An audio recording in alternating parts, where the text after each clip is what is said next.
Hello everyone! Welcome to my YouTube channel. Ako po ang inyong bagong kaibigan. Ako po ay isang traveler na kahiligan ko pong mamasyal sa iba't ibang lugar since 2012. Gusto ko pong i-share sa inyo ang aking mga experiences. Gusto ko kayong turuan kung paano mag-book ng flights, mag-book ng hotel, mag-apply ng visa. Gusto kong ikwento sa inyo mga masasayang experiences ko sa mga lugar na aking napuntahan. Meron din konting mistakes na gusto ko rin i-share dahil alam ko makakatulong din ito sa mga gustong mag-travel. Hindi po ako mapera pero dahil ako po ay matyagang mag-research, nakapunta ako sa mga lugar na dati ipinapangarap ko lang. Kung gusto niyo matupad din ang inyong mga pangarap na mapasyalan, samahan niyo ako para mabigyan ko kayo ng mga tips. Bilang simula, tuturuan ko kayo kung paano mag-book ng flight sa Cebu Pacific. Let's go!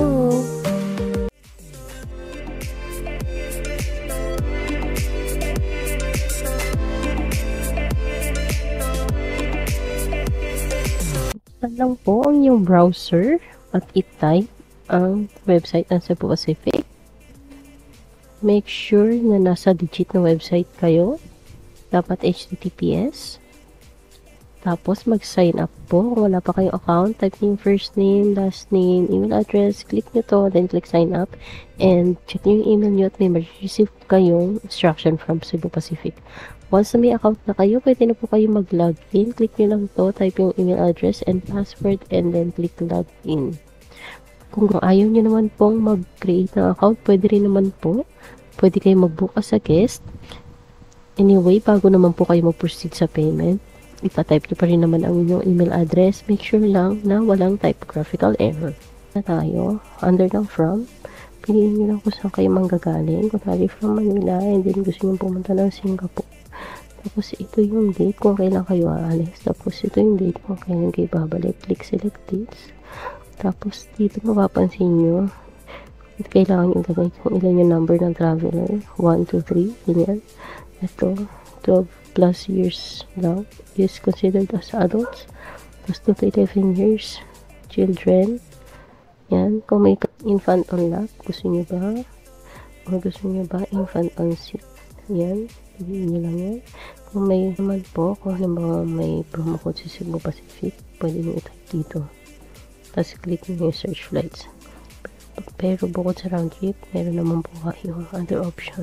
Pwede rin one way. Kung halimbawa, gusto nyo sa Cebu Pacific yung Manila to Singapore, pero yung Singapore to Manila nyo gusto nyo sa ibang airlines, pwede naman. Kung halimbawa naman, multi-city.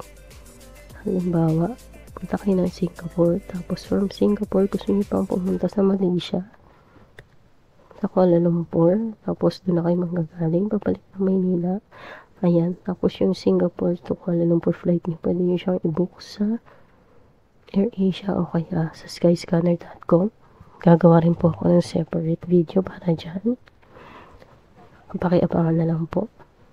Pero for now, babalik tayo sa round trip kasi yun naman po yung madalas natin gawin.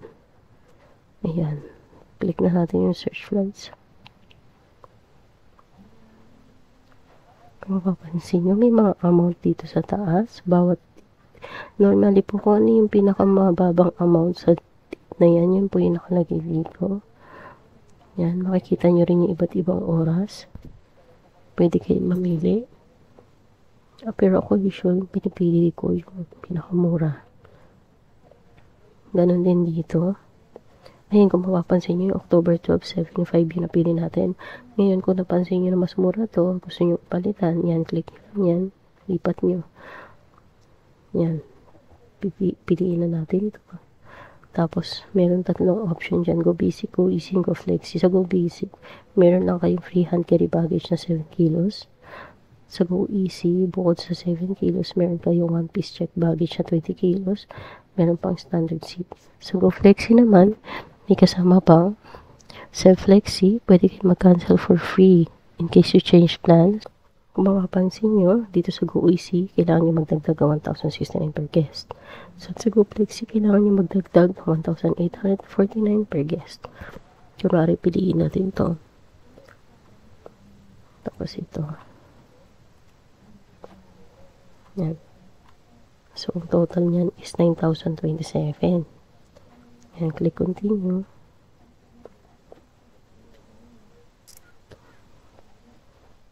Click nyo lang to. Tapos, Sagutan natin itong mga to. Yan, kunwari, Ana, go.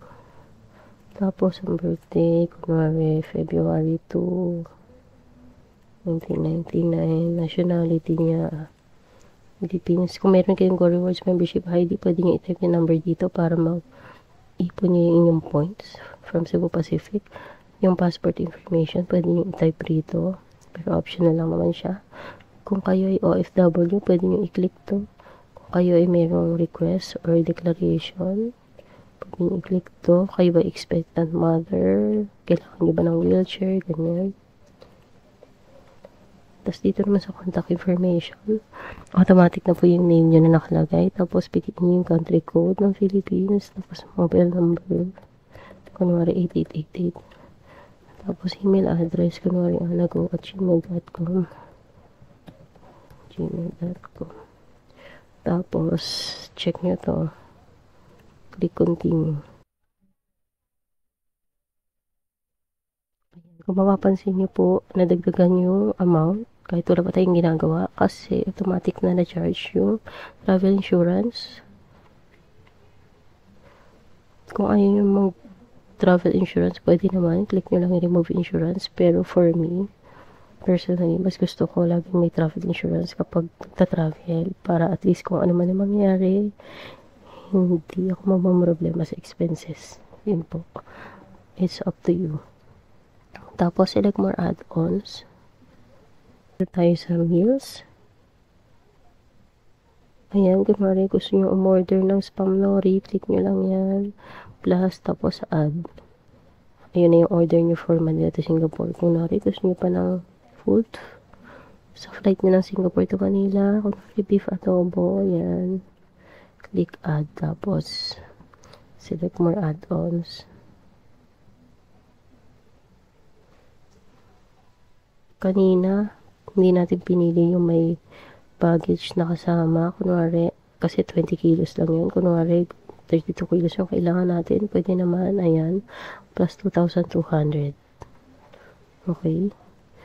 Pero kung pipili na 20 kilos, plus 1,100 siya. Kung mapapansin nyo, kanina, sa Go Easy, plus 1,069 lang, may kasama pang standard seat. So, kung kailangan nyo talaga ng 20 kilograms na check-in, I suggest kumuha na lang kayo ng Go Easy. Okay? Okay, balik tayo.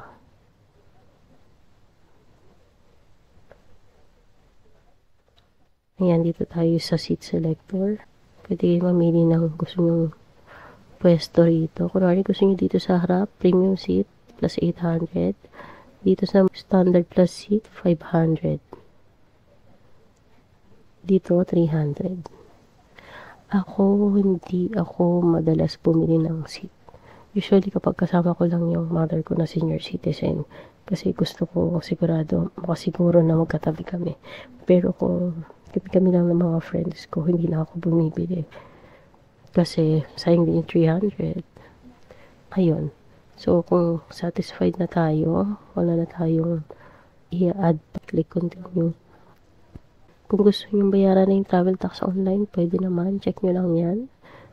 May travel tax admin fee na 50 pesos. Pero for me, mas gusto kong doon na sa airport ng pabayad. Inaagahan ko lang yung punta. Yan. Proceed to payment na tayo. Show flight details. Ayan na. Manila to Singapore. Yung oras, tsaka yung date. Singapore to Manila. Ayan. Tapos, ito naman yung breakdown ng charges. Okay.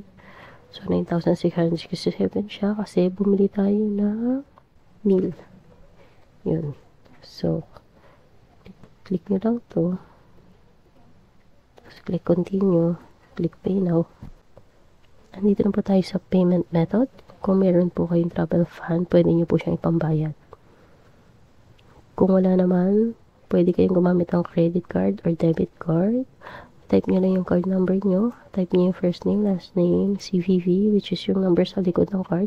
Tapos yung expiry date, month and year. Tapos type nyo rin yung billing address nyo, city, country. Yung contact number nyo, mobile number, and email address. Automatic na po. Tapos, once na nasagutan nyo na tong form na to, check nyo lang po to, tapos click submit. Pagka-click nyo ng submit, makaka-receive kayo ng email kay Cebu Pacific kasama yung inyong itinerary. Ayun. Kung halimbawa naman gusto nyo magbayad through e-wallet, kunwari through Maya, may instruction po dyan. Sabi niya, click the submit button to pay for this booking using Maya. Ito daw, click nyo lang to. Tapos pagka-click nyo na submit, you will be redirected to Maya's website to log into your account and make a payment. Kaya dadalhin daw kayo sa website ni Maya.